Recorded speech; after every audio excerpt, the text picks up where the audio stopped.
Yankee in King Arthur's Court, by Mark Twain. Chapter 36. An Encounter in the Dark.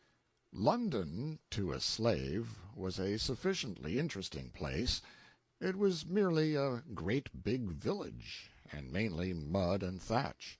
The streets were muddy, crooked, unpaved. The populace was an ever-flocking and drifting swarm of rags and splendors, of nodding plumes and shining armor. The king had a palace there. He saw the outside of it.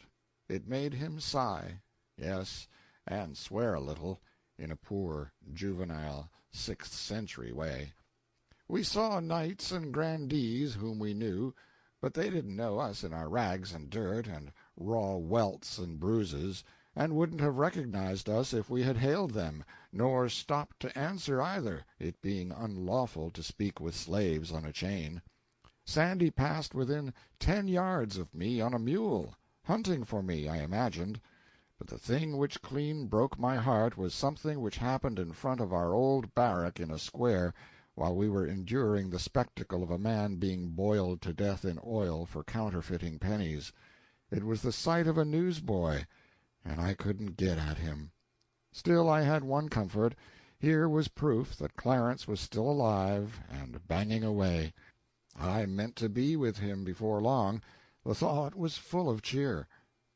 I had one little glimpse of another thing one day which gave me a great uplift.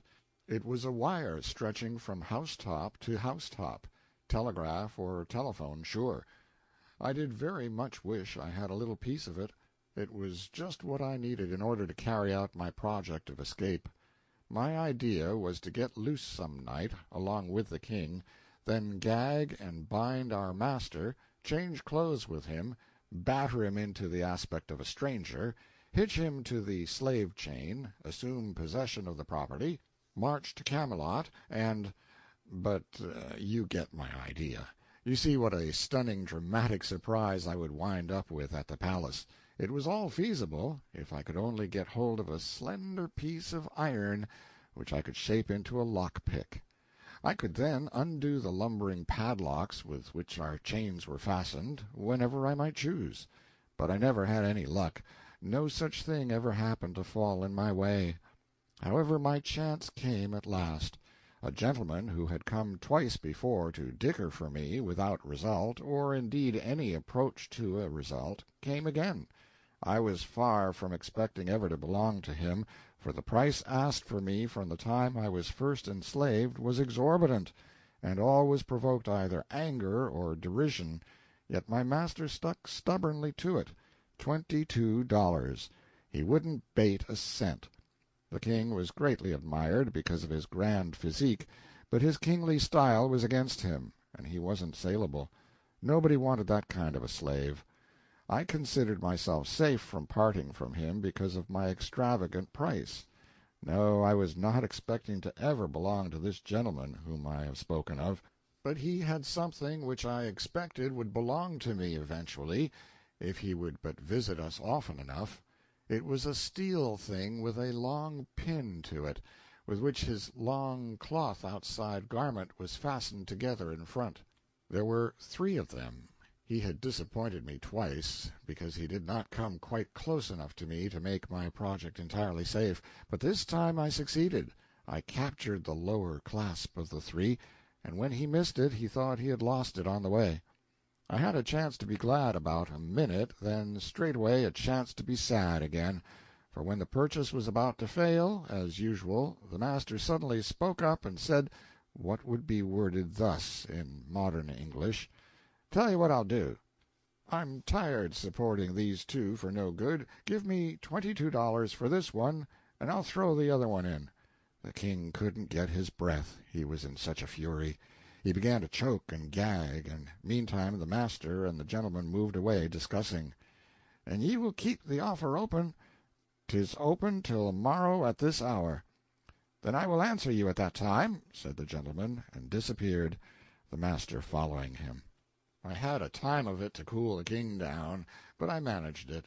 I whispered in his ear to this effect: "Your grace will go for nothing, but after another fashion, and so shall I. To-night we shall both be free." "Ah, how is that?" "With this thing which I have stolen I will unlock these locks and cast off these chains tonight. When he comes about 9:30 to inspect us for the night, we will seize him, gag him, batter him, and early in the morning we will march out of this town proprietors of this caravan of slaves." That was as far as I went, but the king was charmed and satisfied. That evening we waited patiently for our fellow slaves to get to sleep, and signify it by the usual sign, for you must not take many chances on those poor fellows if you can avoid it. It is best to keep your own secrets. No doubt they fidgeted only about as usual, but it didn't seem so to me. It seemed to me that they were going to be forever getting down to their regular snoring. As the time dragged on, I got nervously afraid we shouldn't have enough of it left for our needs, so I made several premature attempts, and merely delayed things by it, for I couldn't seem to touch a padlock, there in the dark, without starting a rattle out of it, which interrupted somebody's sleep and made him turn over and wake some more of the gang. But finally I did get my last iron off, and was a free man once more. I took a good breath of relief and reached for the king's irons. Too late. In comes the master, with a light in one hand and his heavy walking-staff in the other. I snuggled close among the wallow of snorers to conceal as nearly as possible that I was naked of irons, and I kept a sharp lookout and prepared to spring for my man the moment he should bend over me. But he didn't approach. He stopped, gazed absently toward our dusky mass a minute, evidently thinking about something else, then set down his light, moved musingly toward the door, and before a body could imagine what he was going to do, he was out of the door and had closed it behind him. "Quick," said the king, "fetch him back." Of course, it was the thing to do, and I was up and out in a moment. But dear me, there were no lamps in those days, and it was a dark night. But I glimpsed a dim figure a few steps away. I darted for it, threw myself upon it, and then there was a state of things, and lively. We fought and scuffled and struggled, and drew a crowd in no time. They took an immense interest in the fight, and encouraged us all they could, and, in fact, couldn't have been pleasanter or more cordial if it had been their own fight. Then a tremendous row broke out behind us, and as much as half of our audience left us, with a rush, to invest some sympathy in that. Lanterns began to swing in all directions. It was the watch gathering from far and near. Presently a halbert fell across my back as a reminder, and I knew what it meant. I was in custody. So was my adversary. We were marched off toward prison, one on each side of the watchman. Here was disaster. Here was a fine scheme gone to sudden destruction.